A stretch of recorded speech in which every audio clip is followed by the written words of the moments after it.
भैया जी, मैं आपकी सबसे पहले स्टोरी जानना चाहूँगा कि आपने कैसे शुरुआत की कबड्डी में?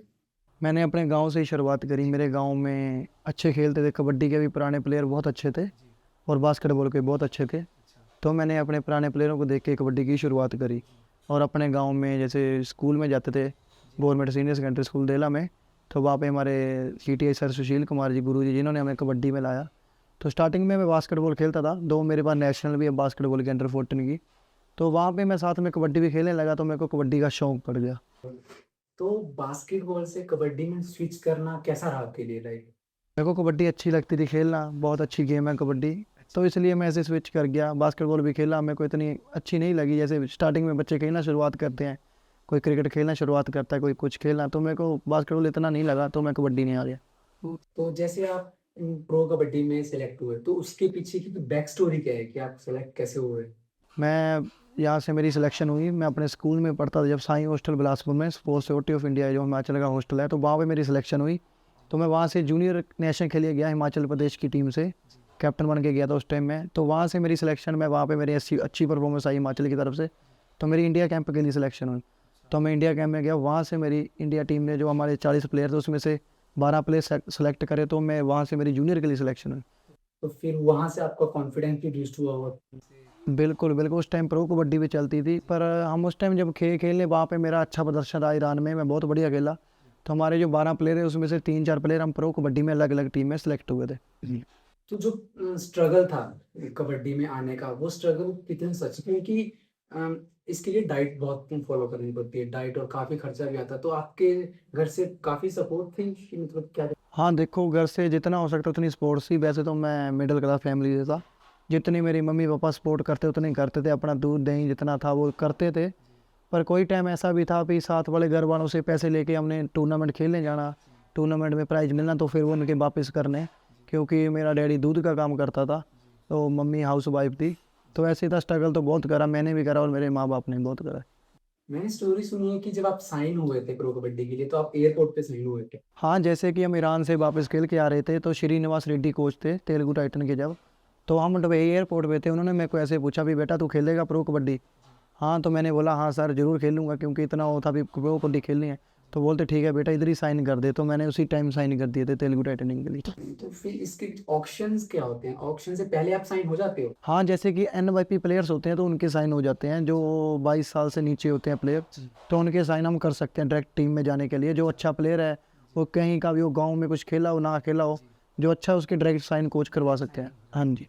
तो फिर आपके आइडल कौन रहे हैं? इंस्पिरेशन आप कहाँ से लेते जैसे कि हमारे स्टार्टिंग से जब जब से हमने कबड्डी खेली है, तो हमें हमारे गांव में बताते थे कि फिर नालागढ़ से एक प्लेयर है अजय ठाकुर, और कांगड़ा से प्लेयर है एक रोहित राणा, साईं हॉस्टल में है। तो ज़्यादातर तो हमने अजय ठाकुर भाई साहब के मैच भी देखे हैं। तो जब मैं छोटा होता तो अजय ठाकुर भाई साहब के साथ खेले भी हैं। तब हमने देखा भी नहीं यार, स्टार प्लेयर स्टार ही होता है, तो यहाँ तक पहुँचना है जैसे मर्जी पहुँचे।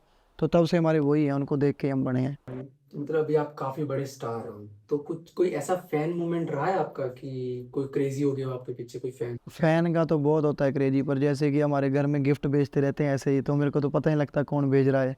तो प्रो कबड्डी में तो बहुत क्रेजी मोमेंट होते हैं ऐसे। तो आप पहले रेडर थे, तो आपने रेडर से डिफेंस में कैसे स्विच किया? जब मैं छोटा होते खेलता था, मैं रेडर था, ऑलराउंडर था। साईं हॉस्टल में गया तब भी रेडिंग तौर पे गया था, तो मैं थोड़ा डिफेंस कर लेता था, इतना नहीं करता था। जब मैं प्रो कबड्डी में गया, तो वहाँ पे बहुत स्टार रेडर थे। तो हमारी टीम पहले ही सेमीफाइनल में पहुँच गई थी, तो हमें बोला भी 1-2 मैच है, कि बेटा तेरे को भी चांस देना, पर रेडिंग लाइन पे नहीं दे सकते, हम डिफेंस पे दे सकते हैं। तो अगर तू डिफेंस करे, उस टाइम चाहता भी टीवी में आना है, जैसे गांव के लड़के होते हैं, अभी गांव देखेगा, फिर एक बार टीवी में आना है, जिसमें भी चांस मिल जाए घुस जाओ, बस वैसे में आ गया। तो अभी आप जो भी चीजें अभी अपनी जिंदगी में की है, उसके लेकर आप एक अच्छी चीज भी फील करते होंगे बिल्कुल इवन बिल्कुल। कि मैंने ये किया। तो अभी भी आप अपने ट्रॉफीज को गिनते हो कि आपके पास कितनी ट्रॉफी? नहीं, जैसे कि बचपन में होते थे खेल के आते थे, जैसे कि हमने तो ऐसे भी, जैसे टूर्नामेंट होते थे गाँव में, तो एक जैसे वो डालते हैं ना, वॉलंटियर होते हैं, चूना डालते हैं, ग्राउंड की सेवा करते हैं, उनको भी छोटे छोटे मोमेंटो मिलते थे। तो हमने बहुत करा, उस मोमेंटो को हम गिनते थे उस टाइम। पर अब तो नहीं इतने गिनते हैं, पर उस टाइम बहुत था जब छोटे होते थे। तो 5 साल पहले मैंने आपका एक इंटरव्यू देखा देखा था, दिव्य हिमाचल के साथ था। तो आपका सपना उस टाइम पुलिस इंस्पेक्टर बनने का भी था। तो अभी तो आप इतने बड़े स्टार हो, तो अभी भी आप सोचते हो कि आप गवर्नमेंट लाइन में जाओगे? बिल्कुल, वैसे जब छोटे होते तभी देखते थे भी, जॉब तो करनी है, भी करनी पुलिस की है, उसमें रोब भी है, हर चीज़ है, इज्जत भी है। तो एक ही सपना भी पुलिस में ही जाएंगे, जब जॉब करेंगे तो पुलिस की लेंगे। जैसे हमारे अजय सर है वो भी पुलिस में ही है, तो वो भी काफी मोटिवेट करते होंगे आपको इस चीज के बिल्कुल लिए। बिल्कुल। तो कभी प्रो कबड्डी में ऐसा हुआ है कि आपके कोई नोक-झोंक होती रहती है, कोई मज़ाक वगैरह होता है, तो आपका कोई ऐसा दोस्त है जिसके साथ आपकी बहुत ज़्यादा बनती हो प्रो कबड्डी? प्रो कबड्डी में तो बहुत टीमों के प्लेयर है जिनके साथ हमारी बनती है। मेरी सिद्धार्थ देसाई के साथ बहुत बनती थी, जैसे हम एक जूनियर लेवल के थे। अभी सुनील प्रवेश है, हम इंडिया टीम में एक साथ है, नितेश कुमार है, सबकी हमारी बहुत बनती है। तो कभी जैसे कबड्डी एक बहुत खतरनाक गेम भी है, इसमें चोट लगने के बहुत ज़्यादा चांसेस रहते हैं, तो आपको कभी ऐसी चोट लगी है? हाँ बिल्कुल लगी है, मेरे लीगामेंट में चोट लगी थी। सीजन 6 में मैं तेलुगु टाइटन का कैप्टन था। जब इंजरी हुई उसके बाद किसी ने नहीं पूछा। जब पहले था तो मेरे को सब ऐसे, जब कप्तान था, एक टीम को संभाल रहे थे, टीम बढ़िया चल रही थी, तो सभी बोल रहे थे भी अच्छा है ऐसा। जब इंजरी हो जाती है फिर किसी ने नहीं पूछा, तो उस टाइम बहुत हुआ था थोड़ा फील। उस टाइम आपको किसने सपोर्ट किया था एट द एंड? उस टाइम मेरे को वैसे तो मैनेजमेंट ने भी सपोर्ट करा था, भी हमारा प्लेयर है, तो फिजियो ने मेरे बहुत ज़्यादा सपोर्ट करा था उस टाइम, और मेरे को 20-21 दिन में फिट करके उसने खिला दिया था दोबारा मैट पे। तो जो लिगामेंट की पेन होती है वो काफ़ी खतरनाक पेन भी होती है, तो आपने उसको कैसे सहन किया? जैसे कि स्पोर्ट्स पर्सन है कबड्डी के, तो बचपन से इस चोटों को साथ लेकर ही चलते हैं, आदत हो जाती है। इंजरी तो होती है कबड्डी में, जब खेलना तो इंजरी तो होगी। हमने सोचा ही नहीं कभी इतना भी, चलो। आप 2017 में गोल्ड मेडलिस्ट भी रहे हैं, तो आपको उस टाइम कैसा फील हो रहा था? क्योंकि आप उस टाइम जूनियर थे, तो आपको जब आपने और लोगों को देखा जो जिनको आपने आइडल बना रखा था, तो आपको कैसा फील हो रहा था उस टाइम कि यार मैं इनके साथ खेल रहा हूँ? नर्वस थे आप उस टाइम फर्स्ट टाइम? और जब आप प्रो कबड्डी में हाँ, जब मैं प्रो कबड्डी में फर्स्ट टाइम गया, उस टाइम बहुत बड़े बड़े खिलाड़ी थे। उस टाइम जब मेरे को खेलने का चांस मिला, अजय भाई साहब थे, प्रदीप नरवाल था, मोनू गोयल था, मंजीत चिल्लर था, रोहित कुमार थे, मतलब बहुत बड़े बड़े रेडर थे। तो हमने उस टाइम, मैंने नर्वस तो थे पर इतने नहीं थे, पर इतना ये भी था भी चांस मिल रहा है, और मैं डिफेंडर था, ये रेडर थे। तो हमने यही सोचा भी अगर इनको हम पकड़ेंगे तो हमारा नाम होएगा, अगर कोई छोटे रेडर को पकड़ेंगे तो कोई नहीं पूछेगा। जैसे अजय भाई साहब हो गए, प्रदीप हो गए, जब इनको कैच मारेंगे तो हमारा नाम आएगा प्रो में। तो उसके बाद ही हुआ। तो प्रो कबड्डी ने आपकी लाइफ में क्या-क्या चेंजेस किए हैं? प्रो कबड्डी ने लाइफ में बहुत कुछ चेंज कर दिया। पहले तो जैसे होते हैं कि छोटी फैमिली से निकला हुआ प्लेयर, इतना कोई नहीं पूछता था। पहले टूर्नामेंट होते थे गांव में, इतना नहीं था। अब आज के टाइम में प्रो कबड्डी ने बहुत चेंज कर दिए, सब कुछ आ गया, नाम, पैसा, जॉब के साथ जॉब। मेरे को भी 2-4 रेलवे वालों ने पूछा जॉब के लिए, नेवी ने पूछा, आर्मी ने पूछा। थोड़ी घर की प्रॉब्लम की वजह से मैं नहीं गया, पर प्रो कबड्डी ने बहुत कुछ दे दिया है। तो आपको लगता है कि जो ये कबड्डी है आने वाले टाइम में क्रिकेट को टक्कर दे सकती बिल्कुल दे सकती है, क्योंकि आज के टाइम में प्रो कबड्डी में जो खेल रहा है प्लेयर, वो बहुत ऊपर जा रहा है। हर कुछ मिल रहा है, इज्जत, पैसा, सब कुछ मिल रहा है। और ये प्रो कबड्डी में जो प्लेयर आ रहे हैं, maximum player 90% middle class family से हैं। और गांव में आजकल टूर्नामेंट बहुत ही ज़्यादा बढ़िया हो रहे हैं। पहले कबड्डी को इतना कोई नहीं पूछता था, बहुत कम प्राइज, उसी पे घर का खर्चा। पर आज के टाइम में एक प्लेयर की रिस्पेक्ट बहुत ज़्यादा हो गई है प्रो कबड्डी के प्लेयर की। तो अभी आपके कोई फ्यूचर प्लान्स है? आपको क्या करना है आगे? लाइक कबड्डी तो है ही है, जैसे अभी आप सिलेक्टेड भी हुए, लोगों को पता नहीं होगा कि हमने पहले इंटरव्यू कर रखा है, लेकिन कुछ कारणों की वजह से इंटरव्यू नहीं हो पाया था, तो हमें ये फिर से करना पड़ा। और उस टाइम जब हम बात कर रहे थे, तो उसी टाइम एक मैसेज आया, तो भाई बताओगे आपको क्या मैसेज था? बिल्कुल, हमारा जैसे कि अभी एशिया गेम्स का कैंप लगा था, तो हमारी टीम जानी थी 25 जून को खेलने। तो अभी एकदम मैसेज आया कि आपकी सिलेक्शन एशिया चैंपियनशिप के लिए होगी, और ये भाई आए हुए थे, तो एक ही दम मैसेज आया, ये भी खुश हो गया और हम, मेरे को बहुत अच्छा लगा। तो हमारी तरफ से कॉन्ग्रेचुलेशन, और हमें पता है कि आप हिमाचल का नाम तो रोशन करोगे करोगे और पूरी इंडिया का नाम रोशन बिल्कुल करोगे। बिल्कुल। एकदम से आपको मैसेज आया, तो आपको क्या फील हुआ अंदर से? फील होता ही, अपने देश के लिए खेलने जाना है, प्राउड मूवमेंट है, हिमाचल के लिए, गाँव के लिए, अपने फैमिली के लिए बहुत प्राउड मूवमेंट है अपने लिए। तो जैसे आपकी माता जी आए, तो मैं उनकी आंखों में चमक देख रहा था अपने बेटे के लिए, मैंने देखा कि वो किस तरह खुश थे। तो मैं ये भी पूछना चाहूँगा कि मेरा एक क्वेश्चन है, शायद वो आपके माता जी का भी क्वेश्चन होगा, शादी कब कर रहे हो आप? शादी अभी जैसे कि एशिया गेम आ रही है, और उसके बाद गवर्नमेंट जॉब लेंगे, उसके तुरंत बाद ही शादी कर लेंगे। प्लान्स है, हाँ, उसके बाद। मतलब घर वाले टांग खींच, बिल्कुल खींच रहे हैं अभी तो पूरे। तो बुलाओगे हमें शादी में? जरूर बुलाएंगे ब्रदर, जरूर। तो अभी तक आपका 10-12 साल का कैरियर हो चुका है कबड्डी हाँ में। जी, हाँ जी। तो कभी ऐसा मोमेंट आया है कि आपने अपनी मोटिवेशन बहुत लूज़ कर ली हो? आप सोच रहे हो कि यार अब मुझसे नहीं होगा, मैं नहीं कर पाऊँगा आगे, और उस टाइम आपकी मदद किसने की थी? कोई अगर ऐसा मोमेंट? ऐसे मूवमेंट हर प्लेयर के उसमें आते हैं। किसी की जैसे कभी सिलेक्शन नहीं होती है किसी टूर के लिए, या कहीं सिलेक्शन कट जाती है अपनी डिस्ट्रिक्ट के लिए या नेशन के लिए, जी। हर प्लेयर के लिए आती है। पर उस टाइम अपना दिल नहीं छोड़ना। मेरे लिए भी हुआ था पर मेरे लिए यही होता, मेरे फादर के एक्सपायर हो गए थे, तो उसके बाद मैंने कबड्डी जैसे छोड़ दी थी। ये 2 महीने मैं खेला ही नहीं, तो मेरे मदर ने मेरे को, फैमिली ने समझाया कि बेटा हमारा कबड्डी बगैर कुछ नहीं है। फिर एक सीज़न में प्रो का भी खेल आया था। फिर तेरे को भगवान दे रहा है, सब कुछ है, अच्छी मेहनत भी है, किस्मत भी चल रही है साथ में भी, तो कबड्डी मत छोड़। तो उसके बाद मैंने फिर खेलना शुरू करा। जैसे होता ही है कि जो पापा होते हैं वो हमारे काफी करीब होते हैं, तो उस टाइम आपने खुद को उस पोजीशन से रिकवर कैसे किया कि मैं करूंगा ये चीज? बिल्कुल, मैंने अपनी फैमिली को देख के रिकवर किया। जैसे मेरी माँ थी और मेरी सिस्टर थी, अगर मैं रिकवर नहीं करता तो ये भी पीछे ऐसे ही मतलब रह जाते, मतलब दिक्कत हो जाती फैमिली में। अगर मैं वो रिकवर नहीं करता, आज घर गाड़ी सब कुछ कबड्डी ने जो दिया वो कभी नहीं होता। उस टाइम कबड्डी छोड़ के ऐसे ही होते आज के टाइम में। तो आप किस्मत पे बिलीव करते हो कि या फिर आप सोचते हो कि जो कर्म है वो हमारे मायने रखते हैं? हाँ, कर्म भी किस्मत भी, पर मेहनत मैं मानता हूँ ज़्यादातर। मेहनत जितनी 90% मेहनत और 10% मैं किस्मत को मानता हूँ। ऐसा तो यानी भाई इंसान मेहनत ना करे, किस्मत से सब कुछ हो जाएगा। वही बात है, खाना बनाना पड़ेगा तभी हाँ, तभी मिलेगा। बिल्कुल बिल्कुल। आपका कबड्डी में कोई फेवरेट प्लेयर है या कोई अपकमिंग प्लेयर है जो आपका कोई फेवरेट हो? फेवरेट प्लेयर तो आज तक अजय ठाकुर भाई साहब ही हैं, जितने भी मिले हमें वही फेवरेट प्लेयर आज तक तो। तो मतलब अभी कोई नया प्लेयर है नहीं जो जो आपको अच्छा लगा हो या आपने किसी के गेम देखी हो? नहीं, नए लड़के तो बहुत अच्छे आ रहे हैं हिमाचल के अभी, पर उस लेवल पे जब पहुंचेंगे, बढ़िया करेंगे तो हमें अच्छा लगेगा जी। जो प्रो कबड्डी से पहले की आपकी लाइफ थी और प्रो कबड्डी के बाद जो आपकी लाइफ है उसमें क्या क्या चेंजेस हुए हैं? प्रो कबड्डी की लाइफ तो बहुत ज़्यादा चेंज कर दी प्रो कबड्डी ने लाइफ। पहले तो प्लेयरों को, स्पोर्ट्स पर्सन को कोई नहीं पूछता था इतना, कबड्डी प्लेयरों को गांव का खेल था इतना नहीं पूछते थे। पर आज के टाइम में प्लेयर कहीं भी जाए, उसकी फ़ैन फॉलो, उसकी रिस्पेक्ट हर जगह, मतलब कबड्डी का आज के टाइम में प्रो कबड्डी ने बहुत कुछ दे दिया सभी प्लेयरों को। जो आने वाले नए प्लेयर हैं आप उनको क्या टिप्स देना चाहेंगे कि वो आपके लेवल तक पहुंच पाए और वो कुछ कर पाए आगे? मैं यही टिप्स देना चाहता हूँ भी अपनी मेहनत जारी रखें, सुबह शाम प्रैक्टिस करें जितना हो सकता है। प्रैक्टिस बहुत ज़्यादा ज़रूरी है, हार्ड वर्क। क्योंकि और हमारे जैसे कि गांव में ही है, ऊना डिस्ट्रिक्ट में ही है, हिमाचल में भी है, प्लेयर जैसे नए नए उठ रहे हैं, पॉलिटिक्स में ज़्यादा फंस रहे हैं। इस साइड से खेलना, उस साइड से खेलना, ये मत करें, अपनी मेहनत पे। पॉलिटिक्स से मैं समझा नहीं थोड़ा ब्रीफ में। जैसे कि फ्रेंड है, अभी मैं खेल लूँगा तो मेरे फ्रेंड को खिलाओ साथ में, तब खेलूँगा। एक प्लेयर अच्छा है, एक थोड़ा वैसे है। सभी मिडिल क्लास फैमिली से हैं जो नए लड़के आ रहे हैं, तो उनको यही बोलते हैं भाई इस चीज़ में मत आओ, जहाँ आपको चांस मिल रहा है वहाँ पे खेलो, चांस मत छोड़ो। चांस मत छोड़ो। कोई भी टीम है, चांस मत छोड़ो। अब आज का टाइम ऐसे भी जूनियर प्लेयर भी पॉलिटिक्स में घुस रहे हैं, सीनियर तो भी घुस रहे हैं, ये दिक्कत हो रही है बहुत ज़्यादा। पॉलिटिक्स और गेम्स को अलग ही रखना चाहिए। बिल्कुल बिल्कुल बिल्कुल बिल्कुल।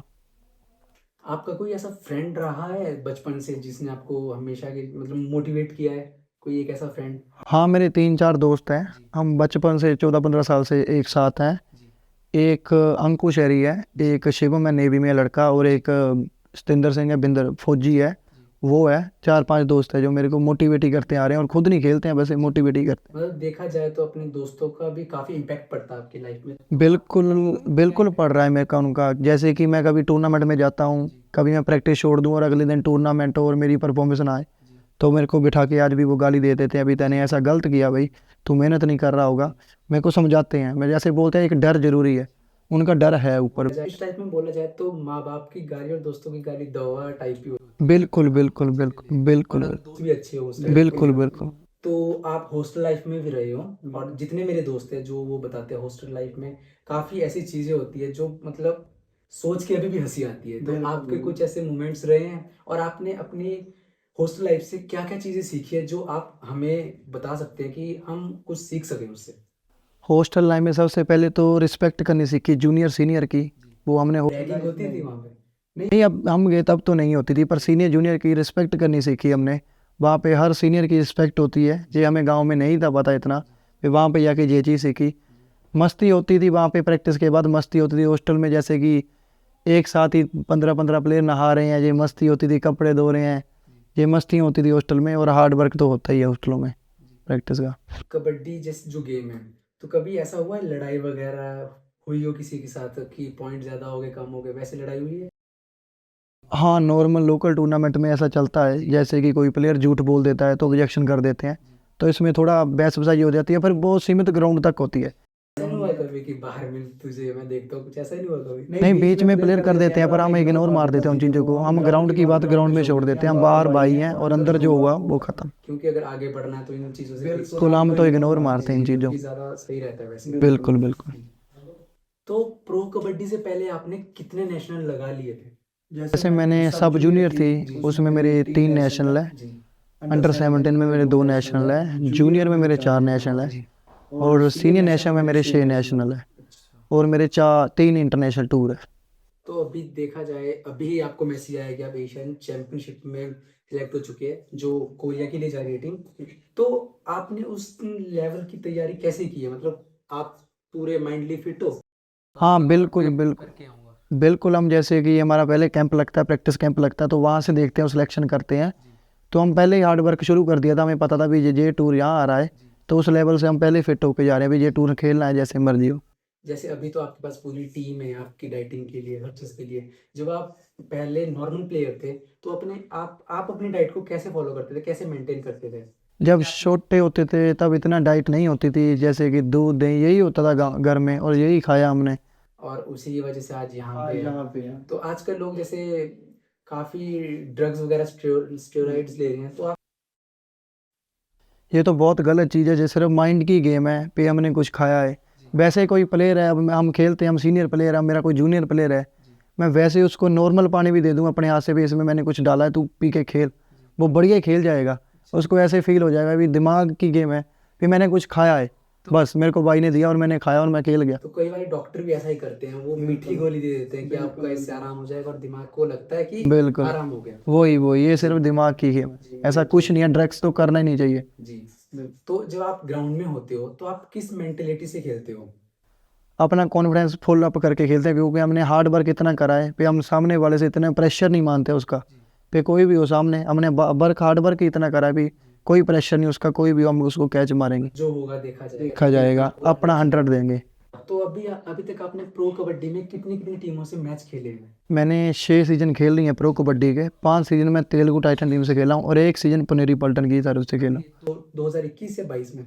2022 में पुनेरी पल्टन से, और अभी लास्ट टाइम नहीं 2022 में तेलुगु से, 21 में उससे खेला था पुनेरी जी। तो पुनेरी पल्टन से फिर तेलुगु में, मतलब हाँ, पहले 4 सीजन में तेलुगु टाइटन में खेला, तो उसके बाद मैं ऑक्शन में आ गया, तो ऑक्शन में मेरी बोली लगी, तो पनेरी पल्टन ने मेरे को ले लिया 60 लाख में, तो उसके बाद पनेरी से बाद फिर मेरे को दोबारा तेलुगु ने ले लिया, मैं ऑक्शन में आया। तो फिर एक टीम से दूसरी टीम में स्विच होना वो आसान था आपके लिए, या फिर? इतना आसान तो नहीं होता, पर मैं उस टीम में पहले रह के आया हूँ तेलुगु टाइटन में, तो मेरे मैनेजमेंट है जो सब एक दूसरे को, प्लेयर का मैनेजमेंट का एक दूसरे को बॉन्डिंग एक थी, दूसरे को जानने वाले हैं सब। बॉन्डिंग थे हमारी। हाँ जी। तो अभी आपकी फैमिली में कौन कौन है?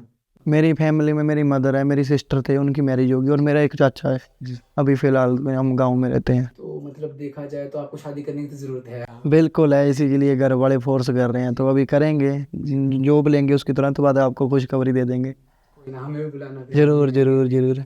जैसे कि मैं 2 साल खुद जयपुर रहा हूँ, और वहाँ पे भी कबड्डी का काफ़ी प्रचलन है। तो मैंने भी सोचा कि मैं अभी एकेडमी ज्वाइन कर लूँ जयपुर में, और मैंने एकेडमी ज्वाइन की भी। जब मैं पहले दिन गया तो मैंने वहाँ पे ये देखा कि एक प्लेयर लेट आ गया, उसने लोअर पहन रखी थी। तो उसकी लोअर खोल के उसको क्रिकेट का जो बैट होता है और जो विकेट होती है उससे मारा गया। कोच ने मारा और सब हंस रहे थे, हमें मज़ा भी आ रहा था क्योंकि देखने में। तो ऐसा है कि पूरी इंडिया में जो जितने भी कोचेस है वो इतने स्ट्रिक्ट है? हाँ, कोचेस सभी ऐसे ही हैं, क्योंकि उनको डिसिप्लिन पहले है, वो हर कोच ऐसा ही बोलता है भाई गेम बाद में, स्पोर्ट्स बाद में, फर्स्ट डिसिप्लिन। हम भी जैसे जाते हैं, हॉस्टल में भी थे और कैंप भी लगाया हमने, इंडिया कैंप, जैसे कि हमारा 6 बजे मॉर्निंग का ग्राउंड होना, तो हमें 10 मिनट पहले आना पड़ता था, 5:50 पे हमें पहुंचना पड़ता था, कोच 6 बजे पहुंचता था, क्योंकि डिसिप्लिन रखना पड़ता था, कोच से पहले हमें लाइन अप होना पड़ता था, और ये आज भी है और आगे भी ये चलेगा डिसिप्लिन वाला। तो कभी आपके साथ हुआ है ऐसा? हाँ, 1-2 बार हम भी लेट हुए हैं, हमें भी मार पड़ी है इस चीज़ के तो लिए। फिर दोस्तों ने कभी चिढ़ाया है? क्योंकि उस लड़के को हमने बहुत ज़्यादा चिढ़ाया था। तो आपको भी कभी दोस्त चिढ़ाते थे कि? हाँ, चढ़ाते थे, दोस्त चढ़ाते थे, कभी वो भी फंस जाते थे, ऐसी बात नहीं, हम भी कभी वो भी लेट हो जाते थे, ऐसी दिक्कत नहीं है। तो उससे मतलब सीखने को काफ़ी चीज़ें मिलती है। बिल्कुल, डिसिप्लिन बहुत ज़्यादा। जी। जैसे कि आप हिमाचल से बिलोंग करते हो, और हिमाचल में प्लेन एरियाज बहुत ही कम है भी, लेकिन उतनी फैसिलिटीज नहीं है। तो आपको क्या मुसीबत आई थी प्रो कबड्डी से पहले, और प्रैक्टिस करने में आप कैसे कठिनाइयों का सामना करते थे? हाँ, जैसे कि हम अपने गांव में प्रैक्टिस करते थे, इतना नहीं था, मतलब इतने प्लेयर नहीं थे हमारे हिमाचल में ही 2 प्लेयर थे पहले तो इतना नहीं पूछते थे हिमाचल को कोई। प्रो कबड्डी में भी 2 थे, इंडिया लेवल में तो अजय भाई साहब थे, उसके बाद कोई ना था ही नहीं, मैं ही गया उसके बाद इंडिया लेवल पे। तो बहुत ज़्यादा था ये। तो मेरी हॉस्टल के लिए सिलेक्शन होगी, तो वहाँ से हमें डाइट भी अच्छी मिली साईं हॉस्टल से, और अच्छी फैसिलिटी मिली, अच्छा मतलब ग्राउंड लेवल पे सब कुछ मिला। तो मतलब प्लेयर बने आगे जाके। पर आज के टाइम में गांव में भी फैसिलिटी बहुत अच्छी है, ऐसी बात नहीं है। बस थोड़ी हिमाचल में कोचेस की कमी है, पर फैसिलिटी फिर भी प्लेयरों के लिए ठीक है आप आज के टाइम में, क्योंकि लोकल टूर्नामेंट बहुत ज़्यादा हो रहे हैं। कोई बढ़िया प्लेयर है तो उसके घर का खर्चा चल रहा है, अगर वो अच्छा खेल रहा है, टीम जीत रही है तो उनका खर्चा चल रहा है। मतलब देखा जाए कबड्डी अगर कोई भी खेलता है तो वो अपना गुजारा कर सकता है। हाँ, अगर अच्छा प्लेयर है, अच्छी टीम है, तो डाइट का भी गुजारा कर सकता है, क्योंकि पहले इतना नहीं था। पहले प्राइजेस बहुत कम होते थे, टूर्नामेंट होने जीतने वाली टीम को, जैसे गिलास हो गए वो होते थे जीतने वाले। आज के टाइम में कैश प्राइज 1,51,000 ऐसे कैश प्राइज है, और वो 7 प्लेयर खेलते हैं उसमें, जैसे जीतती है टीम उसमें बांटते हैं अपना, तो घर का गुजारा भी हो जाता है और उस प्लेयर की डाइट भी निकल जाती है उसमें। और हर हिमाचल में मैं बोलता हूँ हर हफ्ते हर वीक मतलब टूर्नामेंट्स हो रहे हैं। मैंने देखा जैसे हमारा जो अजय सर है उन्होंने उनका काफी रोल रहा है हमारे हिमाचल में कबड्डी को बढ़ाने में, क्योंकि जब मैंने फर्स्ट टाइम कबड्डी देखी थी तो वो बेंगलुरु बुल्स में खेलते थे। तो मैंने उन्हें देखकर ही फिर कबड्डी खेलना शुरू किया था स्टार्टिंग में, और काफी मेरे जैसे ही लाखों बच्चों ने शुरू किया था उनको देखकर खेलना कि यार मुझे भी कबड्डी खेलनी है। तो उनका प्लान है आगे एकेडमी बनाने का, और उस पर काम भी चल रहा है। तो अभी आपने भी कुछ सोचा है कि हिमाचल को मैं कुछ दूंगा कबड्डी की तरफ से? हाँ बिल्कुल दूंगे। जब हम मैं भी थोड़ा कबड्डी के छोड़ दूंगा जब कबड्डी, तो मैं भी सोच रहा हूँ कि एकेडमी करेंगे अपने इधर एरिया में। इधर हमारे एरिया में कोई एकेडमी नहीं है, तो जैसे हम एकेडमी करेंगे तो अच्छे बच्चे आएंगे, उनका डेली का शेड्यूल बनाएंगे, तो अच्छे अच्छे प्लेयर निकल के जाएंगे हमारे इधर से भी। क्योंकि जैसे हरियाणा में हर गाँव में 2-2 अकेडमी है, तब हरियाणा के 70% प्लेयर 90% प्लेयर प्रो कबड्डी में खेल रहे हैं। हिमाचल में अकेडमीज नहीं है, प्लेयर कहाँ से उठेंगे? क्योंकि साईं हॉस्टल है, वो स्टेट हॉस्टल है, उसमें भी 20-20 बच्चे हैं, और बाकी जो बचते हैं उनको कोई नहीं पूछ रहा है। तो हम भी सोच रहे हैं अकेडमी खोलेंगे, जरूर करेंगे अकेडमी, कबड्डी से टच रहेंगे। ये चीज़ तो आपने सही कही कि हिमाचल में इन चीज़ों को लेकर फैसिलिटीज़ बहुत कम है। क्योंकि जैसे मैं खुद जयपुर रहता था तो वहाँ पे हर 4-5 किलोमीटर में एक एकेडमी थी, और उसी वजह से मैंने शुरू किया था। तो मुझे सुबह 6 बजे जाना पड़ता था उठकर। तो वो चीज़ तो है, अगर यहाँ पे हमें मिल जाए अपॉर्चुनिटीज़ तो मैं कहता हूँ कि हिमाचल से भी बहुत ज़्यादा प्लेयर्स निकलेंगे। बिल्कुल, पहले तो नहीं था, अब तो अकेडमी खोलेंगे तो प्लेयर निकलेंगे, 100% निकलेंगे। क्योंकि एक जगह प्रैक्टिस करनी है, एक साथ खेलना, तो प्लेयर निकलेंगे। जैसे कि हिमाचल की गर्ल्स की टीम बहुत ज़्यादा स्ट्रॉन्ग है, इतनी बॉयज़ की नहीं है, पर अभी जो लड़के आगे आ रहे हैं, बहुत अच्छे लड़के आ रहे हैं हिमाचल के, कि जो आने वाले मैं बोलता हूँ टाइम में प्रो कबड्डी में हिमाचल के 10-12 प्लेयर और जाएंगे। जो मैंने ये देखा कि जितने भी एथलीट्स होते हैं वो पढ़ाई में उतने मतलब इंटेलिजेंट नहीं होते हैं। बिल्कुल। तो आपका कैसा रहा? हमारा भी सेम ही था, हाँ, इतना पढ़ने में नहीं थे, जैसे गांव में भी थे तो हम खेल लेते थे। हमारे सुशील कुमार गुरु जी ने और स्कूल वाले टीचर ने हमारी बड़ी हेल्प करी है, देला स्कूल वालों ने, तो 10th में बड़ी हेल्प करी और +2 में बहुत हेल्प करी है। हमें कोई टीचर बोलते थे कि तुम फेल हो जाओगे, लेकिन पास हो ही गए। तो यहाँ पर स्कूल में आपका कैसा माहौल रहा है? आप बचपन में स्कूल से आपने क्या क्या सीखा है? हमारे स्कूल में जैसे हम जाते थे, बचपन से हमारे स्कूल में स्पोर्ट्स अच्छा था, तो हम भी स्पोर्ट्स में घुस गए। तो शाम को अपना ग्राउंड जाना, सुबह ग्राउंड जाना, ग्राउंड से टच हो गए थे।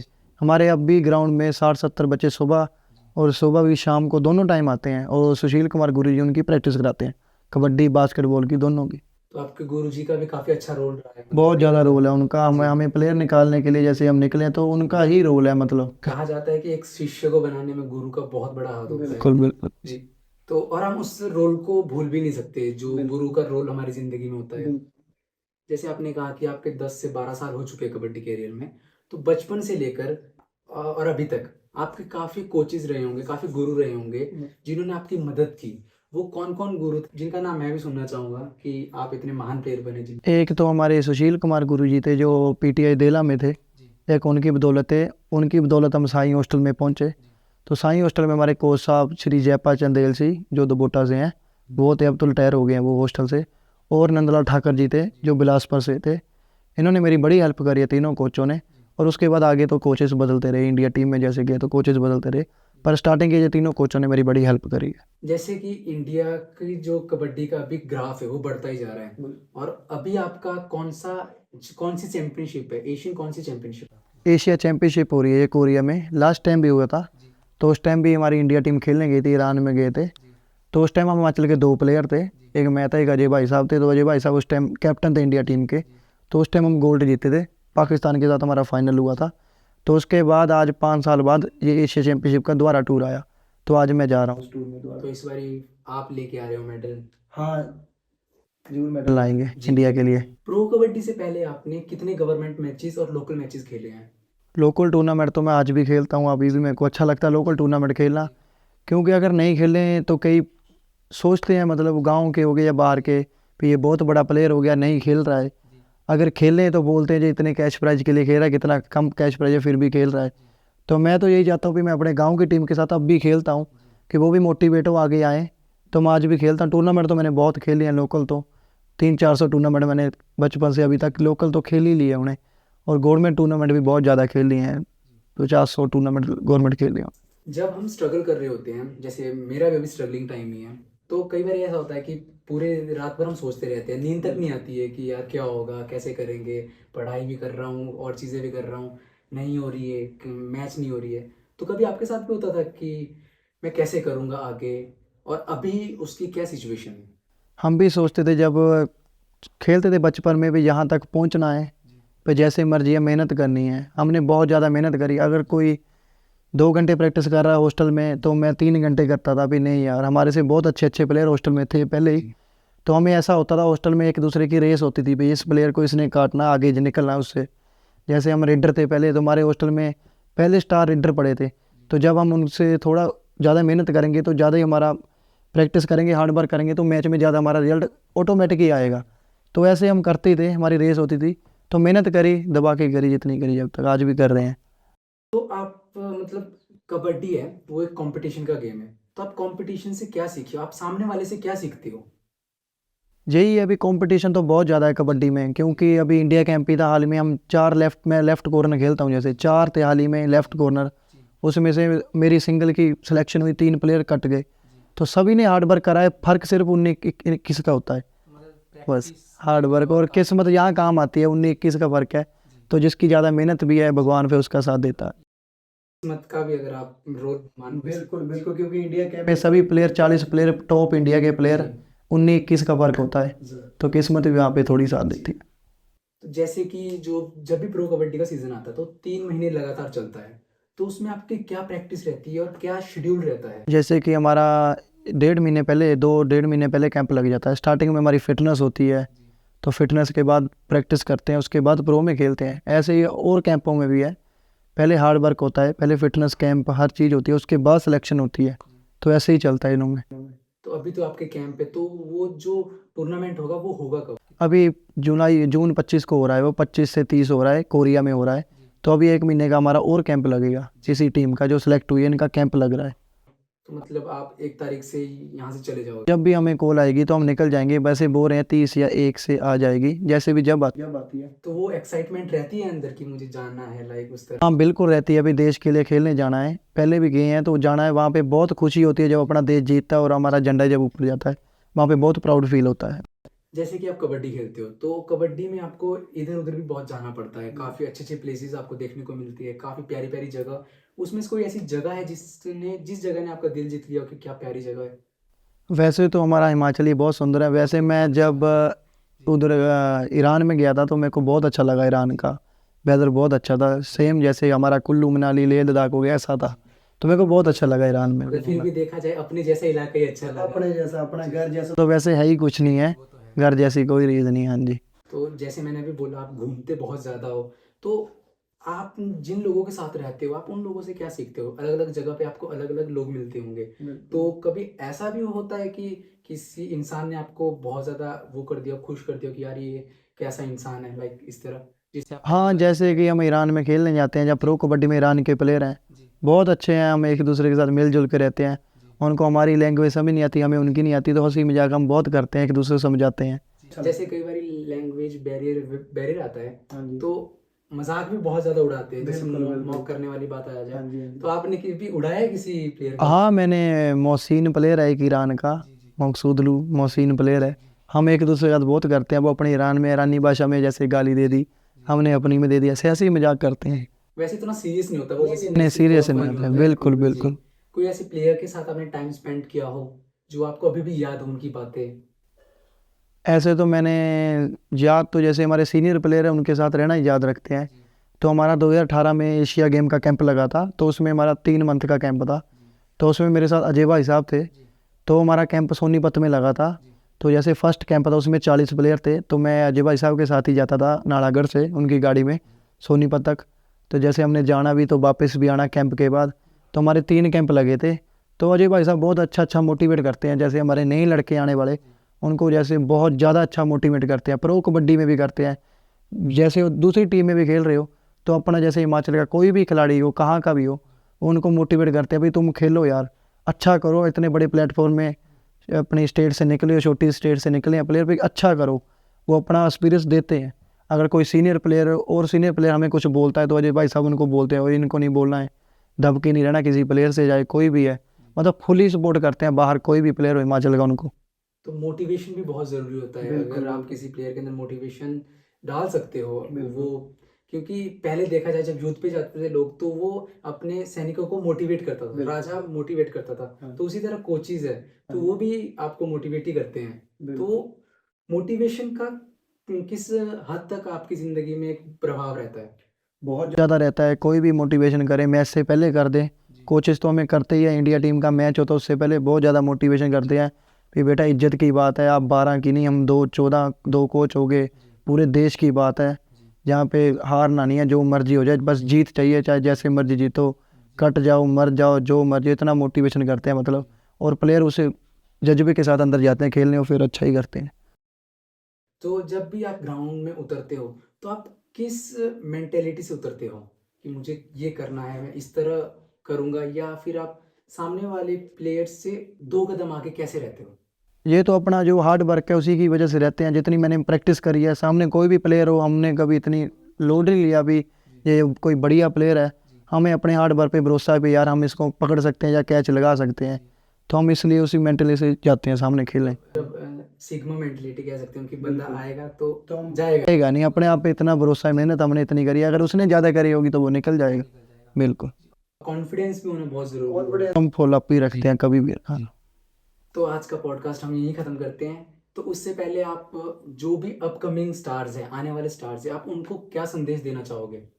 मैं तो यही बोलना चाहता हूँ कि बहुत आगे अच्छा प्रो कबड्डी प्लेटफॉर्म मिल रहा है प्लेयरों को, अच्छी मेहनत करो और आने वाले टाइम में आप भी हमारे जैसे ऐसे इंटरव्यू दो और आप उनका इंटरव्यू लेने जाए, जो अच्छे स्टार निकलेंगे तो बहुत अच्छा लगेगा हमें, तो हम भी उनका इंटरव्यू सुने। तो यही संदेश है, भी अच्छी प्रैक्टिस करो, हार्ड वर्क करो, इधर उधर का ध्यान छोड़ो। और मैं आपको कॉन्ग्रेचुलेशन बोलूँगा, आप सिलेक्ट हो चुके हो और मुझे पता है कि आप उखाड़ के आओगे वहाँ से, और मैं यही आशा उम्मीद करता हूँ। तो आज के लिए इतना ही, धन्यवाद। Thank you.